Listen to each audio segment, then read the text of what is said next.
ಬೆಳಗಾವಿಯಲ್ಲಿ ಕಾಂಗ್ರೆಸ್ಗೆ ಇದೀಗ ಶಾಕ್ ಎದುರಾಗಿದೆ. ಯಾವ ರೀತಿ ಅಂತ ನೋಡ್ತಾ ಹೋದ್ರೆ ಮುಖ್ಯವಾಗಿ ಇಲ್ಲಿ ಸಾಕಷ್ಟು ರೀತಿಯ ಬೆಳವಣಿಗೆಗಳು ಆಗ್ತಾ ಇದೆ. ಪಕ್ಷದ ಅಭ್ಯರ್ಥಿ ಪರವೇ ಪ್ರಚಾರವನ್ನ ಮಾಡಲ್ಲ ಅಂತ ಹೇಳಿ ಅತೃಪ್ತ ಶಾಸಕ ರಮೇಶ್ ಜಾರಕಿಹೊಳಿ ಹೇಳಿಕೆಯನ್ನ ಕೊಟ್ಟಿದ್ದಾರೆ.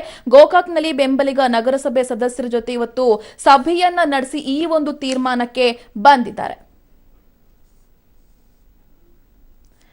ಬೆಳಗಾವಿಯಲ್ಲಿ ಕಾಂಗ್ರೆಸ್ಗೆ ಒಂದು ರೀತಿಯಲ್ಲಿ ಶಾಕ್ ಅಂತಾನೆ ಹೇಳ್ಬೋದು. ಪಕ್ಷದ ಅಭ್ಯರ್ಥಿ ಪರವೇ ಪ್ರಚಾರವನ್ನ ಮಾಡೋದಿಲ್ಲ ಅಂತ ಹೇಳಿ ಅತೃಪ್ತ ಶಾಸಕ ರಮೇಶ್ ಜಾರಕಿಹೊಳಿ ಒಂದು ನಿರ್ಧಾರವನ್ನ ತೆಗೆದುಕೊಂಡಿದ್ದಾರೆ. ಇವತ್ತು ಏಕಾಏಕಿ ಸಭೆಯನ್ನ ಕೂಡ ಕರೆದ್ರು. ಸಭೆಯನ್ನ ಕರೆದಂತ ಸಂದರ್ಭದಲ್ಲಿ ಏನಪ್ಪಾ ಈ ರೀತಿ ಅವರ ಬೆಂಬಲಿಗರ ಸಭೆಯನ್ನ ಕರೆದಿದ್ದಾರೆ, ಏನಾದ್ರೂ ಬಾಂಬ್ ಸಿಡಿಸಬಹುದಾ ಅನ್ನೋ ಒಂದು ಕುತೂಹಲ ಇತ್ತು. ಬಟ್ ಅವರು ಸಭೆಯನ್ನ ನಡೆಸಿ ಅವರ ಅಭ್ಯರ್ಥಿಯ ಪರವಾಗಿಯೇ ಇದೀಗ ಪ್ರಚಾರವನ್ನ ಮಾಡದೆ ಇರೋದಕ್ಕೆ ತೀರ್ಮಾನವನ್ನ ಮಾಡಿಕೊಂಡಿದ್ದಾರೆ. ಅವರ ಅತೃಪ್ತಿ ಅನ್ನೋದು ಇನ್ನೂ ಕೂಡ ತಣ್ಣಗಾಗಿಲ್ಲ ಅನ್ನೋದಕ್ಕೆ ಇದೇ ಒಂದು ಉತ್ತಮವಾದ ಸಾಕ್ಷಿ ಅಂತ ಹೇಳ್ಬೇಕಾಗುತ್ತೆ. ಯಾಕಂತ ಹೇಳಿದ್ರೆ ಎಲ್ಲರೂ ಕೂಡ ಒಟ್ಟುಗೂಡಿ ಪ್ರಚಾರವನ್ನ ಮಾಡಿ ತಮ್ಮ ಪಕ್ಷವನ್ನ ಗೆಲ್ಲಿಸಬೇಕು ಅಂತ ಮುಂದಾದ್ರೆ, ಬಟ್ ಇವರು ಅವರ ಅಭ್ಯರ್ಥಿಯ ಪರವಾಗಿಯೇ ಇದೀಗ ಪ್ರಚಾರವನ್ನ ಮಾಡದೇ ಇರೋದಕ್ಕೆ ತೀರ್ಮಾನವನ್ನ ಮಾಡ್ಕೊಂಡಿದ್ದಾರೆ. ಇದರಿಂದ ಪಕ್ಷಕ್ಕೆ ಯಾವ ರೀತಿ ಮುಜುಗರ ಆಗುತ್ತೆ, ಇವರ ವಿರುದ್ಧ ಮುಖಂಡರು ಯಾವ ರೀತಿಯಲ್ಲಿ ಇವಾಗ ಅವ್ರಿಗೊಂದು ಯಾವ ರೀತಿ ಅವ್ರದ್ದು ತೀರ್ಮಾನವನ್ನ ತೆಗೆದುಕೊಳ್ತಾರೆ ಅನ್ನೋದನ್ನು ಕೂಡ ಕಾದು ನೋಡ್ಬೇಕಾಗುತ್ತೆ.